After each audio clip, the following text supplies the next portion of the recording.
Whatever happened to predictability? The milkman, the paper boy, evening TV. You miss your old familiar friends waiting just around the bend. Everywhere you look, everywhere there's a heart, there's a heart. I hear the wrong too. Everywhere you look, everywhere there's a face of somebody who needs you. You're lost out there, you're all alone. Life is waiting to carry you home. Everywhere you look, everywhere you look,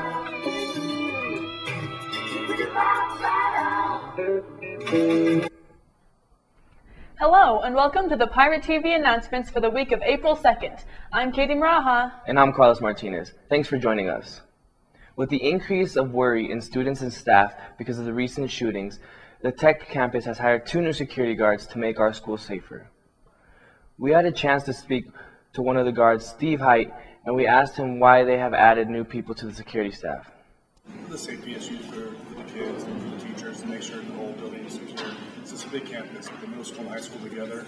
It makes it kind of difficult to only have 2 or 3 security guards, so it's nice to have both. It is very easy for us now because now we can split up and cover more areas. We now have 5 staff members in charge of security at the Tech campus. Students at Englewood High School are starting to stress about the testing that is coming up next week. We had a chance to talk to Principal Ryan West, and he is confident that the schedule is less stressful. Sophie Bernard has our story. Next week, there will be opportunities for all students in grades 9 to 11 to show what they know on Colorado State assessments. The testing will look very different this year, and there will only be 1 day of testing for our 9th and 10th graders, and only 2 days of testing for our 11th grade students. So the good thing about testing this year is, number one, it's just 1 day. We're only doing 1 day of testing as opposed to multiple days as it's been in the past. For the first time this year, our 9th grade students will be taking the PSAT 8/9 along with all the rest of 9th graders across the state of Colorado. Next Tuesday, which is April 10th, 9th and 10th grade students will take the PSAT test, 11th grade students will take the SAT test, and 12th graders will not have school that day. It's an opportunity for them to fulfill their community service requirement. The test will now align with the PSAT 10 test as well as the SAT test that will take place in 11th grade. The only CMAS test remaining for high school students is the 11th grade science assessment. And all 3 tests lead up to the 11th grade SAT test. The 9th and 10th graders are both doing PSAT, and 11th grade's doing the SAT, which is a college entrance test. But the SAT is one of 2 nationally recognized college entrance exams. And so it gives every student a chance to see where they stand by taking the test once for free. And if they don't do so well on it this time, they can take it again, or they can take these test scores from the SAT and immediately start setting them off to colleges that they might be interested in attending. Mr. West says this reduction in testing is a great thing. It limits the number of disruptions to our daily schedule, yet still gives us a great set of data from which we can develop our direction in classes. It also gives us a chance to see where we need to work harder. For Pirate TV, I'm Sophie Bernard. Our testing day is next Tuesday, April 10th. You will have more information from your advisory classes. Our wheelchair students received a grant based on voting process. They then used this grant to purchase a wheelchair swing, which allows certain wheelchair students to experience things they otherwise would never experience. So it was a grant for Farmers State Insurance, and you wrote a grant and you required votes. So the top 60 teachers with the most votes were granted a $2,500 grant to purchase whatever we requested. It means that they'll get a chance to swing, which they've never swung in their life. We're talking about a freshman, 14-year-old freshman girl who's never swung, so it's pretty exciting to me. And it's going to be accessible to the elementary, middle school, any kid who would benefit from it. Just that thanks to the Englewood campus that supported me, because they needed to vote for the whole month of March. So you're talking March 1st through the 31st. Everybody had to vote for me or I wouldn't have made it. And so that was a big commitment from people who promised to vote for me. We could get the chair in the next coming months. I didn't really believe it. It was surreal, Maria Alsubi said when she got the letter. As one of the 42 finalists awarded the Betcher Scholarship, she has been busy since October to secure a place as a semi-finalist. I spent 2 weeks working day and night on it. 1,500 applied. It is an invitation-only application. The top 10% of students at each school can apply. The counselor has to invite the student to apply. The Betcher Scholarship is a Colorado scholarship for seniors. It is one of the oldest merit-based scholarships in the state and is super prestigious.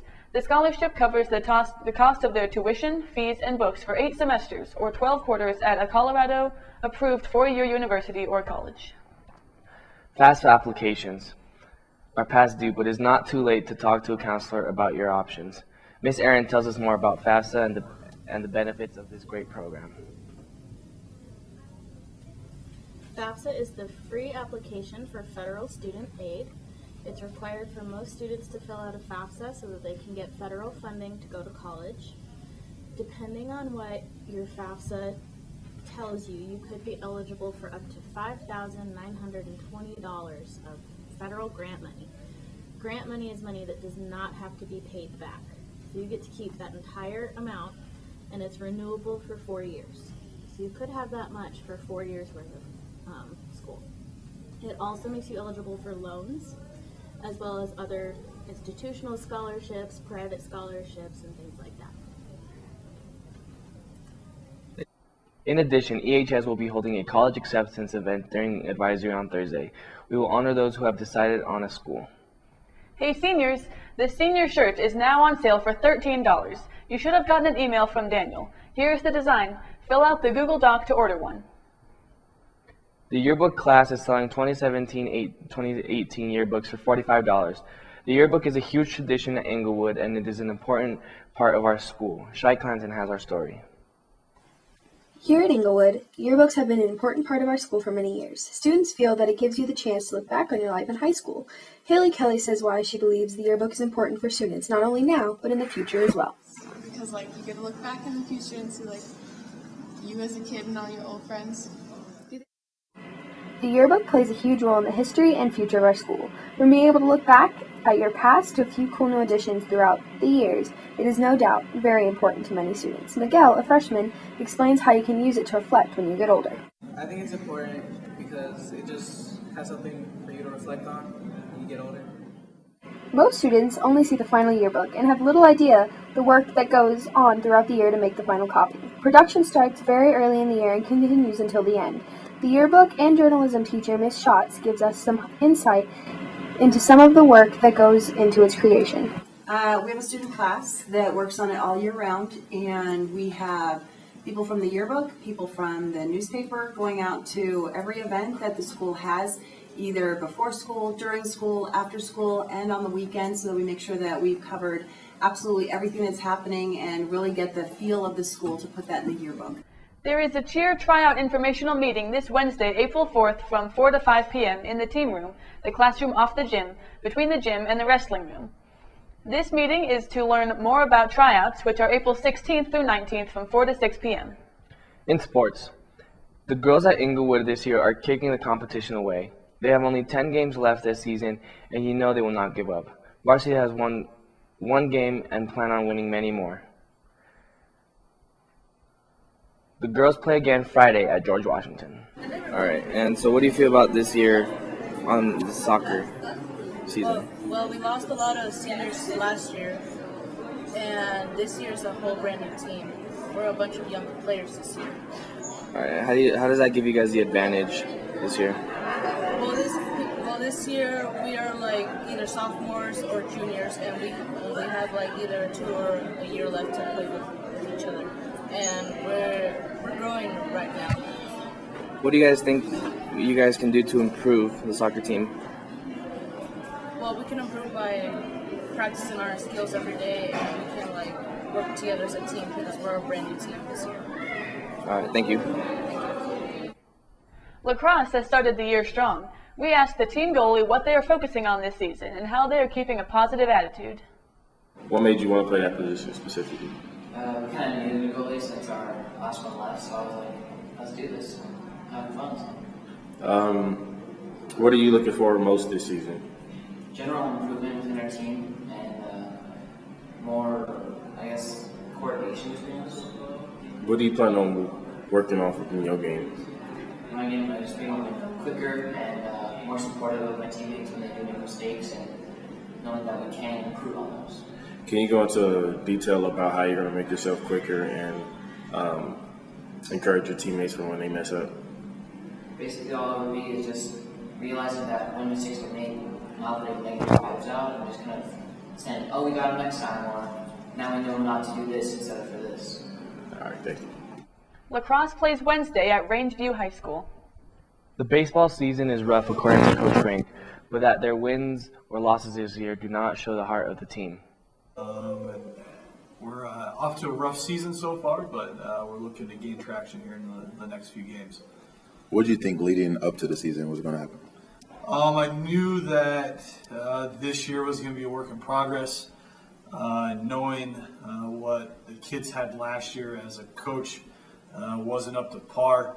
I knew that it was going to be a work in progress, and a lot of stuff that I was bringing to this program was going to be was going to be foreign and new to these players.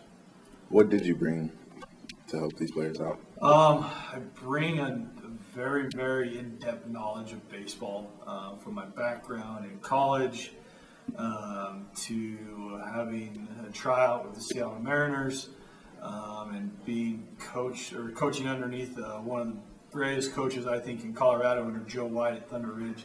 And learning underneath him, I brought a lot of his knowledge and his background with me to Inglewood to hopefully prepare these kids to compete on a higher level. What's your plans for the future of Inglewood?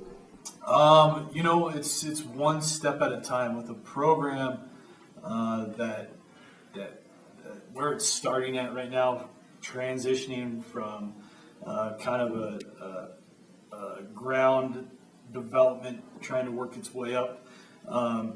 We're trying to incorporate a lot of new ideas and a lot of new drills with these kids to help prepare them to be competitive on the baseball field, as well as prepare them for life outside of school and into the community as well too. How is the baseball season going so far? Not so very good. We're getting better and better, but we're not where we want to be. Mm-hmm. Do you guys train hard?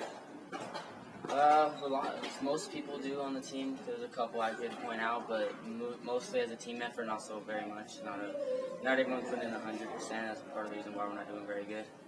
What do you guys think you could do to improve your skill? Attitude and effort mostly.